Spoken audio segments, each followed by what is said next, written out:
جب اللہ کسی سے ناراض ہوتا ہے تو اس کا لباس اتر جاتا ہے. تو لباس کا مختصر ہوتے چلے جانا یہ کوئی دلیل اس بات کی نہیں ہے کہ یہ بندہ ترقی یافتہ ہو گیا ہے، بلکہ یہ اس بات کی دلیل ہے کہ اللہ اس سے ناراض ہو رہا ہے، اس کا لباس سکڑتا چلا جا رہا ہے.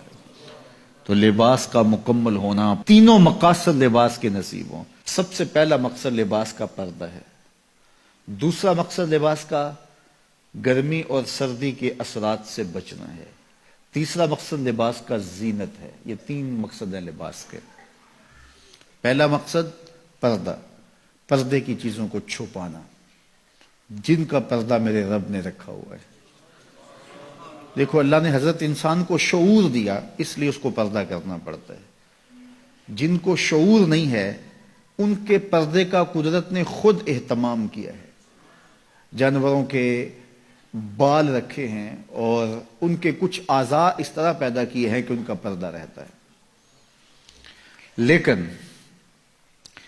جس کو شعور دیا، جس کو فہم دیا، اس کے ساتھ اس کا لباس بھی اتارا. اور شرم اور حیا جب ہوتی ہے تو لباس کا اترنا طبیعت پہ شاک گزرتا ہے. اگر اعضائے بدنیہ کا اظہار ہو لباس سے تو پھر لباس کا یہ بنیادی مقصد تھا تو یہ بھی پورا نہیں ہوگا. اس لیے فرمایا جو عورتیں لباس پہن کر بھی ننگی نظر آتی ہیں قیامت کے دن برہ نہ اٹھائی جائیں گی، رسوا کر دی جائیں گی. لباس پہننے کے باوجود بھی وہ جو ہے وہ برہ نہ دکھائی دیتے ہیں. ان کے اعضائے بدنیہ کا اظہار ان کے لباس سے ہوتا ہے تو پھر وہ لباس کیسا ہوا؟ لباس تو پردے کے لیے تھا، زینت کے لیے تھا، موسمی اثرات سے بچانے کے لیے تھا. یہ تین مقصد تھے لباس کے. تو بنیادی مقصد پردہ تھا. تو اگر وہی حاصل نہ ہوا تو پھر لباس کا مقصد کیا ہوا؟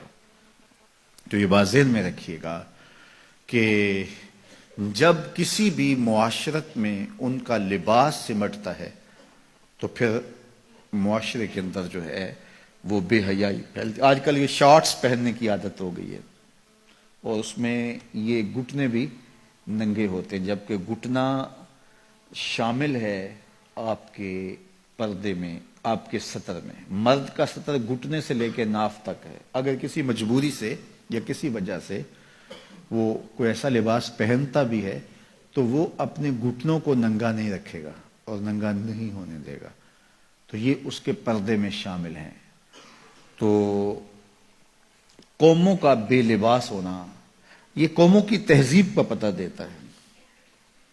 میں وہاں اندلس میں گیا تو کرتبہ میں اور غرناطہ میں تاریخ دیکھنے کے لیے میں 2 دفعہ گیا. اور مجھے یہ تھا کہ میں جہاں مسلمانوں نے ایک مدت تک حکومت کی ہے ان مناظر کو اپنی آنکھوں سے دیکھوں. تو غرناطہ میں بھی دیکھا اور کرتبہ میں بھی یہ دیکھا کہ ان کے پرانے مکانوں کا جو طرز تعمیر ہے وہ یہ ہے کہ ان کی جو کھڑکیاں ہیں وہ قد آدم سے اوپر شروع ہوتی ہیں.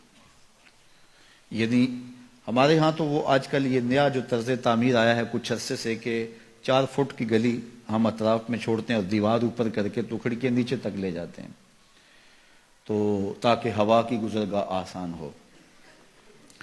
اور جب یہ گلی چھوڑنے کا رواج نہیں تھا تو جو گھر کے کمرے کی کھڑکی ہوتی تھی یا صحن کی کھڑکی ہوتی تھی وہ ڈائریکٹ گلی میں کھلتی تھی. تو اس وقت طرز تعمیر جو مسلمانوں کا تھا اور جو دوسرے لوگوں کا طرز تعمیر تھا اس میں فرق تھا.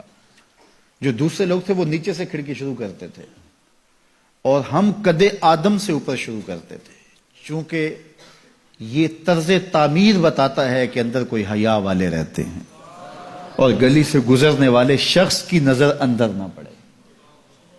تو میں نے دیکھا ہے کہ مغرب کے اندر تو یہ تصور نہیں ہے کہ قد آدم پہ کھڑکیاں ہوں، لیکن وہاں قد آدم پہ پرانے مکانوں کی کھڑکیاں دیکھی ہیں.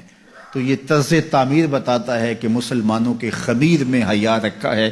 میرے حضور نے سچ کہا تھا جب ایمان آتا ہے تو حیا آتا ہے، جب حیا رخصت ہوتا ہے تو ایمان بھی رخصت ہو جاتا ہے.